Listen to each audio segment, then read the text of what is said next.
the seventh book of Homer's Iliads. The argument. Hector, by Helenus' advice, doth seek adventurous combat on the boldest Greek. 9 Greeks stand up, acceptance every one, but lot selects strong Ajax Telamon. Both with high honor stand the important fight, till heralds part them by approached night. Lastly, they grave the dead.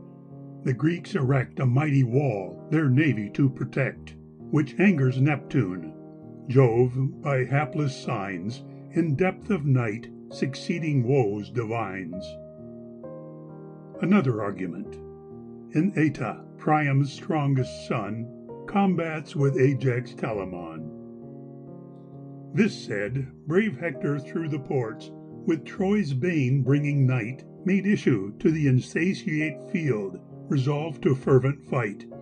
And as the weather-wielder sends to seamen prosperous gales, when with their sallow-polished oars, long lifted from their falls, their wearied arms, dissolved with toil, can scarce strike one stroke more, like those sweet winds appeared these lords, to Trojans tired before. Then fell they to the works of death. By Paris' valor fell King Areithous' hapless son, that did in Arna dwell, Menestheus, whose renowned sire a club did ever bear, and of Philomedusa gat, that had her eyes so clear. This slaughtered issue. Hector's dart struck Ioneus dead. Beneath his good steel casque it pierced, above his gorget stead. Glaucus, Hippolochus' son, that led the Lycian crew, Iphinomus Dixiades, with sudden javelin slew. As he was mounting to his horse, his shoulders took the spear, and ere he sate, in tumbling down, his powers dissolved were. When grey-eyed Pallas had perceived the Greek so fall in fight, from high Olympus' top she stooped, and did on Ilion light.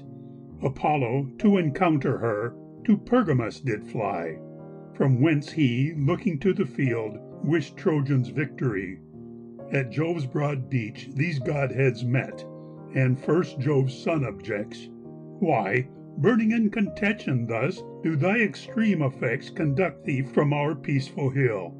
Is it to oversway the doubtful victory of fight, and give the Greeks the day? Thou never pitiest perishing Troy, yet now let me persuade that this day no more mortal wounds may either side invade. Hereafter, till the end of Troy, they shall apply the fight, since your immortal wills resolve to overturn it quite." Pallas replied, "It likes me well, for this came I from heaven, but to make either armies cease. What order shall be given?" He said, "We will direct the spirit that burns in Hector's breast, to challenge any Greek to wounds, with single powers impressed, which Greeks, admiring, will accept, and make some one stand out so stout a challenge to receive, with a defence as stout. It is confirmed, and Helenus, King Priam's loved seed, by augury discerned the event that these two powers decreed, and greeting Hector asked him this, "Wilt thou be once advised? I am thy brother, and thy life with mine is evenly prized. Command the rest of Troyan Greece to cease this public fight, and, what Greek bears the greatest mind, to single strokes excite. I promise thee that yet thy soul shall not descend to fates. So heard I thy survival cast by the celestial states." Hector with glad allowance gave his brother's counsel ear, and fronting both the hosts, advanced just in the midst his spear. The Trojans instantly sure cease, the Greeks Atrides stayed. The god that bears the silver bow, and war's triumphant maid, on Jove's beach like two vultures sat, pleased to behold both parts flow in to hear, so sternly armed with huge shields, helms, and darts, and such fresh horror as you see, driven through the wrinkled waves by rising Zephyr, under whom the sea grows black and raves. Such did the hasty gathering troops of both hosts make to hear, whose tumult settled 'twixt them both. Thus spake the challenger: "Hear, Trojans, and ye well-armed Greeks, what my strong mind diffused through all my spirits commands me speak. Saturnius hath not used his promised favor for our truce, but studying both our ills will never cease till Mars by you his ravenous stomach fills with ruined Troy, or we consume your mighty sea-borne fleet." Since then the general peers of Greece in reach of one voice meet, amongst you all, whose breast includes the most impulsive mind, let him stand forth as combatant by all the rest designed, before whom thus I call high Jove to witness of our strife. If he with home-thrust iron can reach the exposure of my life, spoiling my arms, let him at will convey them to his tent.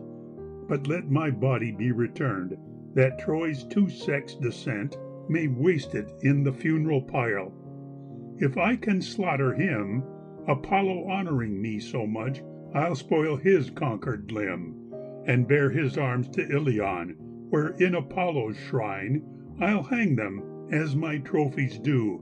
His body I'll resign to be disposed by his friends in flamy funerals, and honored with erected tomb where Hellespontus falls into Aegeum, and doth reach even to your naval road, that when our beings in the earth shall hide their period, survivors sailing the Black Sea may thus his name renew.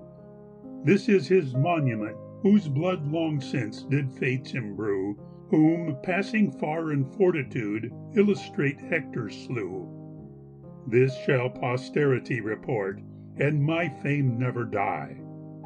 This said, dumb silence seized them all, they shamed to deny, and feared to undertake. At last did Menelaus speak, checked their remissness, and so sighed, as if his heart would break. "Ah me, but only threatening Greeks, not worthy Grecian names. This more and more, not to be borne, makes grow our huge defames, if Hector's honorable proof be entertained by none. But you are earth and water all, which symbolized in one, have framed your faint and fiery spirits, ye sit without your hearts, grossly inglorious, but myself will use exceptive darts, and arm against him, though you think I arm gainst too much odds, but conquest garlands hang aloft amongst the immortal gods." He armed, and gladly would have fought, but Menelaus then, by Hector's far more strength thy soul had fled the abodes of men. Had not the kings of Greece stood up, and thy attempt restrained, and even the king of men himself, that in such compass reigned, who took him by the bold right hand, and sternly plucked him back. Mad brother, 'tis no work for thee, thou seek'st thy wilful wrack. Contain, though it despite thee much, nor for this strife engage, thy person with a man more strong, and whom all fear turn rage. Ye whom Aeacides himself, in men renowning war, makes doubt to encounter, whose huge strength surpasseth thine by far. Sit thou then by thy regiment, some other Greek will rise, though he be dreadless, and no war will his desire suffice, that makes this challenge to our strength, our valors to avow, to whom, if he can scape with life, he will be glad to bow. This drew his brother from his will, who yielded, knowing it true, and his glad soldiers took his arms. When Nestor did pursue the same reproof, he set on foot, and thus supplied his turn. "What huge indignity is this? How will our country mourn? Old Peleus, that good king, will weep, that worthy counsellor, that trumpet of the Myrmidons, who much did ask me for.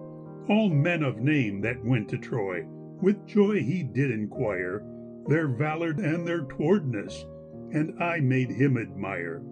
But that ye all fear Hector now, if his grave ears shall hear How will he lift his hands to heaven, and pray that death may bear his grieved soul into the deep? O would to heaven's great King, Minerva, and the God of light, that now my youthful spring did flourish in my willing veins, as when at Pheera's towers, about the streams of Jardanus, my gathered Pylian powers and dart-employed Arcadians fought near raging Celadon, amongst whom first of all stood forth great Ereuthalion, who the arms of Areithous wore, brave Areithous, and since he still fought with a club, surnamed Clavigerus. All men and fair-girt ladies both for honour called him so. He fought not with a keep-off spear or with a far-shot bow, but with a massy club of iron he broke through armed bands, and yet Lycurgus was his death, but not with force of hands. With sleight, encountering in a lane where his club wanted sway, he thrust him through his spacious waist, who fell and upwards lay.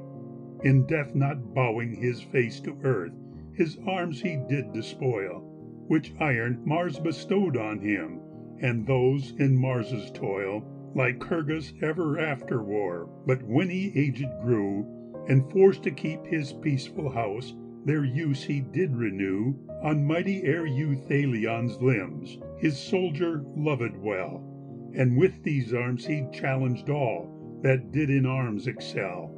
All shook and stood dismayed, none durst his adverse champion make. Yet this same forward mind of mine of choice would undertake to fight with all his confidence, though youngest enemy of all the army we conduct, yet I fought with him.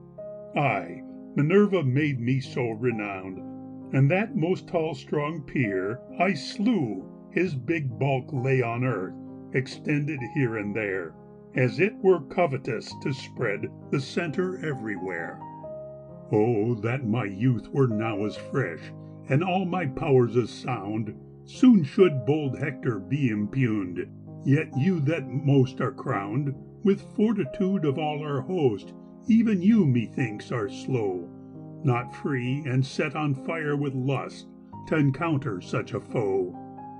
With this 9 royal princes rose, Atrides for the first, then Diomed, the Ajaxes then, that did the encounter thirst, King Idomen and his consorts, Mars-like Meriones, Evaemon's son, Eurypylus, and Andromedides, whom all the Grecians Thoas called, sprung of Andremon's blood, and wise Ulysses, every one proposed for combat stood. Again Gerenius Nestor spake, Let lots be drawn by all, his hand shall help the well-armed Greeks, on whom the lot doth fall. And to his wish shall he be helped, if he escape with life the harmful danger-breathing fit of his adventurous strife. Each marked his lot, and cast it into Agamemnon's cask. The soldiers prayed, held up their hands, and this of Jove did ask, with eyes advanced to heaven. O Jove, so lead the herald's hand, that Ajax, or great Tydeus' son, may our wished champion stand, or else the king himself, that rules the rich Mycenaean land. This said, old Nestor mixed the lots. The foremost lot surveyed, with Ajax Telamon was signed, as all the soldiers prayed. One of the heralds drew it forth, who brought it and showed it round, beginning at the right hand first, to all the most renowned.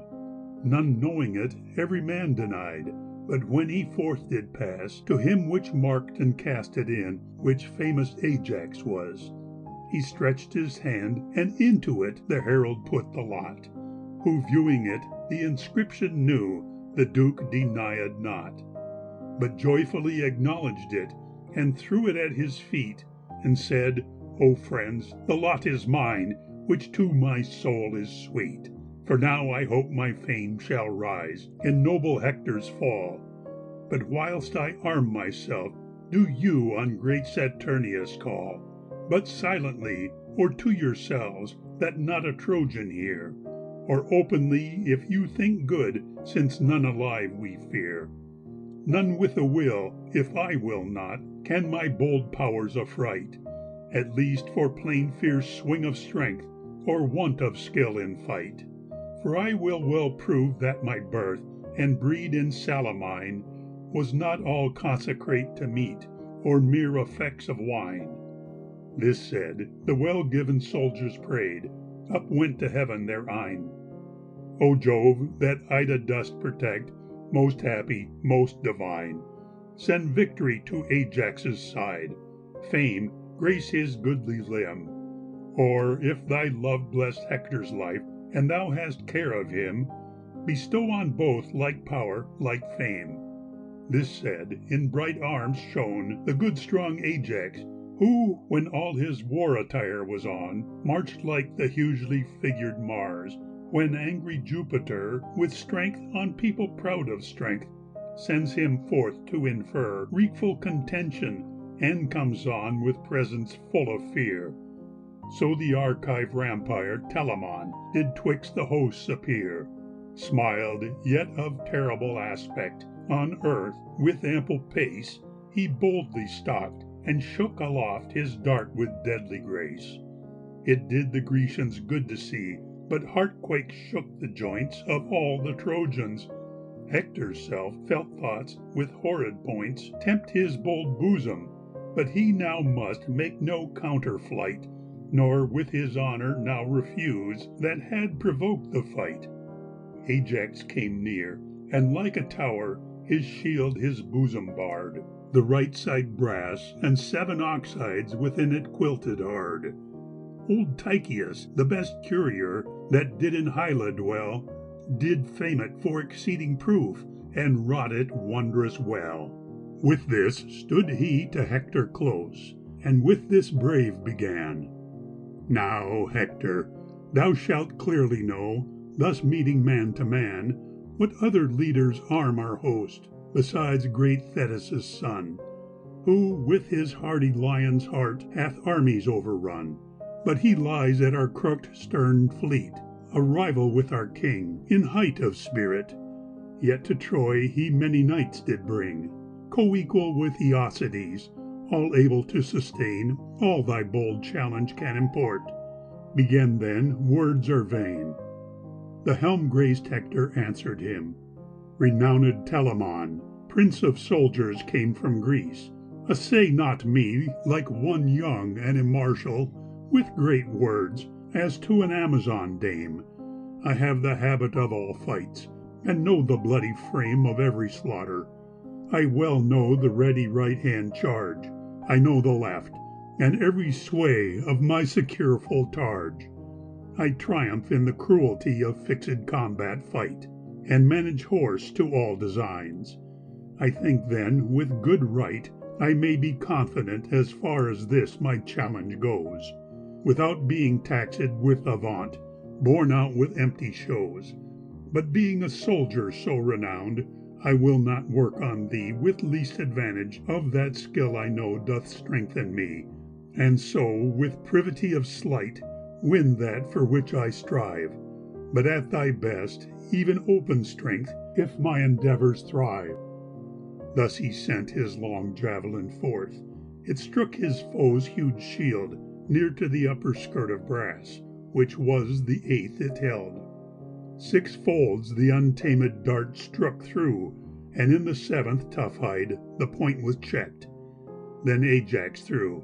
His angry lance did glide quite through his bright orbicular targe, his cuirass, shirt of mail, and did his manly stomach's mouth with dangerous taint assail. But in the bowing of himself, black death too short did strike. Then both, to pluck their javelins forth, encountered, lion-like, whose bloody violence is increased by the raw food they eat, or boars, whose strength wild nourishment doth make so wondrous great. Again Priamides did wound in midst his shield of brass, yet pierced not through the upper plate, the head reflected was. But Ajax, following his lance, smote through his target quite, and stayed bold Hector rushing in. The lance held way outright, and hurt his neck, out gushed the blood. Yet Hector ceased not so, but in his strong hand took a flint, as he did backwards go. Black, sharp, and big, laid in the field, the sevenfold target smit full on the boss, and round about the brass did ring with it. But Ajax a far greater stone lift up, and wreathing round with all his body laid to it, he sent it forth to wound, and gave unmeasured force to it. The round stone broke within his rundled target, his loved knees to languish did begin, and he leaned, stretched out on his shield, but Phoebus raised him straight. Then had they laid on wounds with swords, in use of closer fight, unless the heralds, messengers of gods and godlike men, the one of Troy, the other Greece, had held betwixt them the imperial sceptres, when the one, Idaeus, grave and wise, said to them, Now, no more, my sons, the sovereign of the skies doth love you both. Both soldiers are, all witness with good right.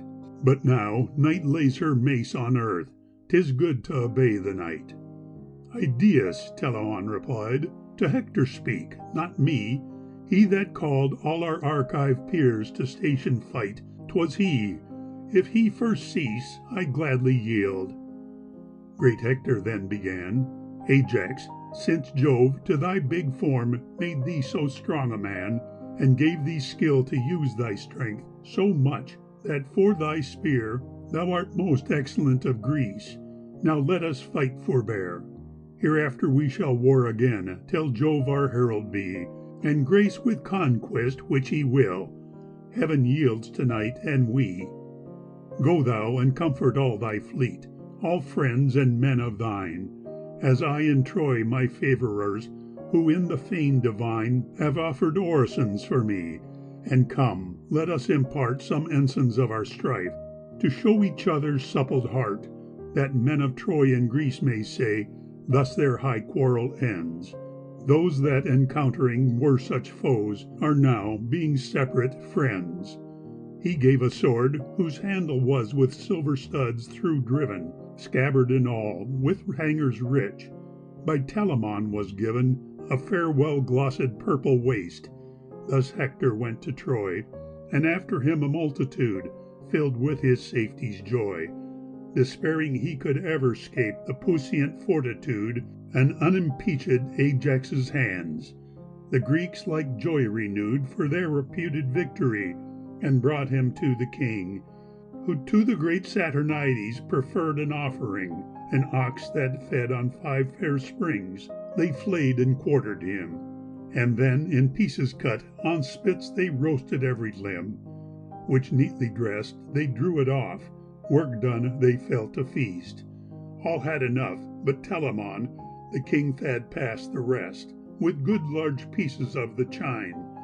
Thus thirst and hunger stayed. Nestor, whose counsels late were best, vows new, and first he said, Atrides, and my other lords, a sort of Greeks are dead, whose black blood near Scamander's stream in human Mars hath shed. Their souls to hell descended are. It fits thee then, our king, to make our soldiers cease from war, and by the day's first spring, let us ourselves assemble all, the bodies bear to fire, with mules and oxen near our fleet, that when we home retire, each man may carry to the sons of fathers slaughtered here their honored bones. One tomb for all, for ever let us rear, circling the pile without the field, at which we will erect walls and a ravelin that may safe our fleet and us protect. And in them let us fashion gates, solid and barred about, through which our horse and chariots may well get in and out. Without all, let us dig a dike, so deep it may avail our forces against the charge of horse and foot that come to assail. And thus the attempts that I see swell in Troy's proud heart shall fail. The kings do this advice approve. So Troy doth court convent at Priam's gate in the Ilian tower, fearful and turbulent. Amongst all wise Antenor spake, Trojans and Dardan friends, and peers' assistants, give good ear to what my care commends. To your consents, for all our good, resolved let us restore the Argive Helen with her wealth to him she had before. We now defend but broken faiths. If therefore ye refuse, no good event can I expect of all the wars we use. He ceased, and Alexander spake, husband to the Argive queen. Antenor, to mine ears thy words harsh and ungracious been. Thou canst use better if thou wilt, but if these truly fit thy serious thoughts, the gods with age have reft thy graver wit. To warlike Trojans I will speak. I clearly do deny to yield my wife, but all her wealth I render willingly. Whatever I from Argos brought, and vow to make it more, which I have ready in my house, if peace I may restore. Priam, surnamed Dardanides, godlike, in councils grave, in his son's favour well advised, this resolution gave. My royal friends of every state, there is sufficient done for this late council we have called, in the offer of my son.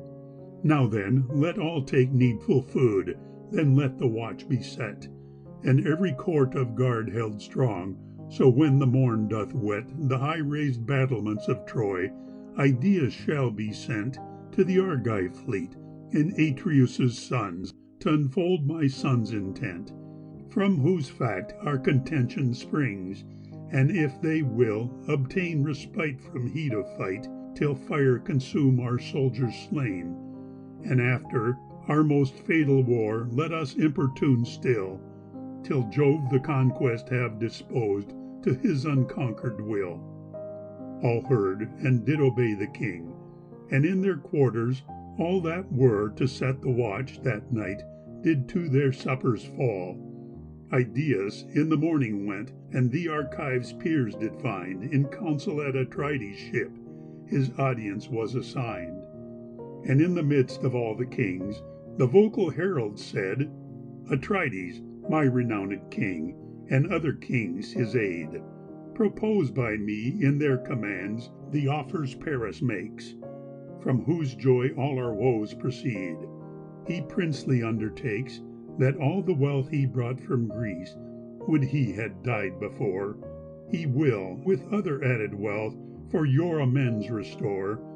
But famous Menelaus' wife he still means to enjoy, though he be urged the contrary by all the peers of Troy. And this beside I have in charge, that if it please you all, they wish both sides may cease from war, that rites of funeral may on the bodies be performed, that ill the fields lie slain, and after, to the will of fate, renew the fight again. All silence held at first. At last Tydides made reply, Let no man take the wealth or dame, for now a child's weak eye may see the imminent black end of Priam's empery. This sentence, quick and briefly given, the Greeks did all admire. Then said the king, Herald, thou hear'st the voice entire of all our peers, to answer thee for that of Priam's son. But for our burning of the dead, by all means I am one, to satisfy thy king therein, without the slenderest gain made of their spoiled carcasses, but freely being slain.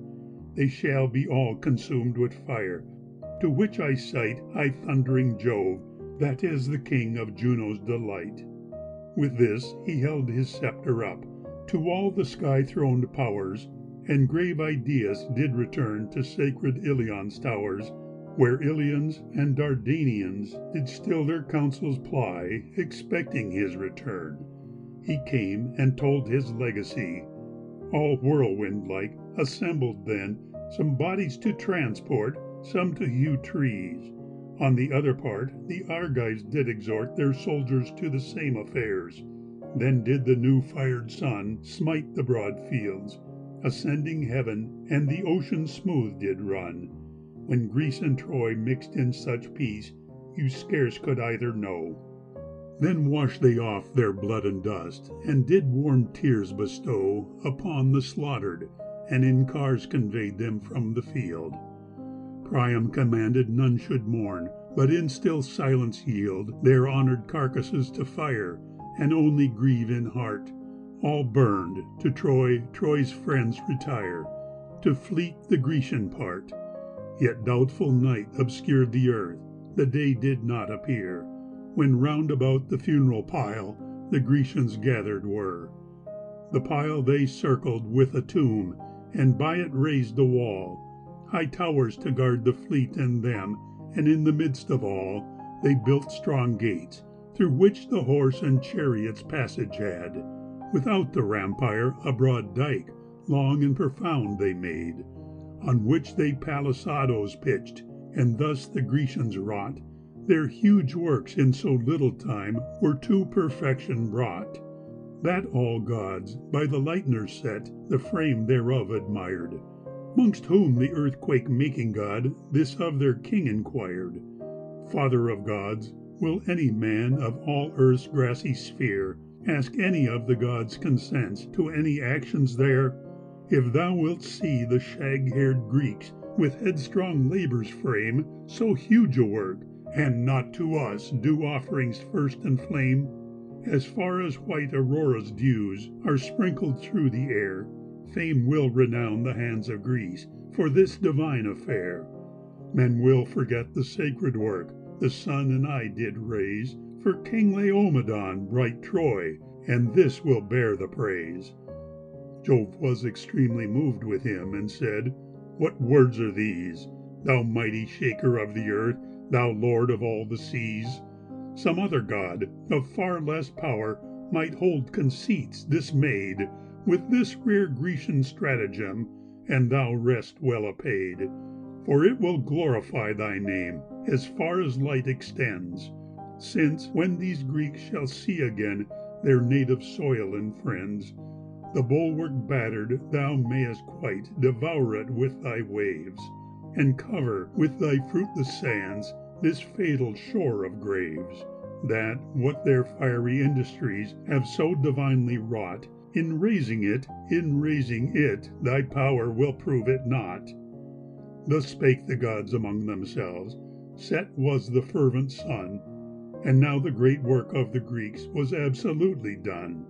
Then slew they oxen in their tents, and strength with food revived, when out of Lemnos a great fleet of odorous wine arrived, sent by Aeneas, Jason's son, born of Hypsipyle. The fleet contained 1,000 ton, which must transported be to Atreus' sons, as he gave charge, whose merchandise it was. The Greeks bought wine for shining steel, and some for sounding brass, some for oxides, for oxen some, and some for prisoners. A sumptuous banquet was prepared, and all that night the peers and fair-haired Greeks consumed in feast, so Trojans and their aid. And all that night Jove thundered loud, pale fear all thoughts dismayed. While they were gluttonous in earth, Jove wrought their banes in heaven. They poured full cups upon the ground, and were to offerings driven. Instead of quaffings and to drink, none durst attempt, before in solemn sacrifice they did almighty Jove adore. Then to their rest they all repaired, bold zeal their fear bereaved, and sudden sleep's refreshing gift securely they received. End of the 7th book.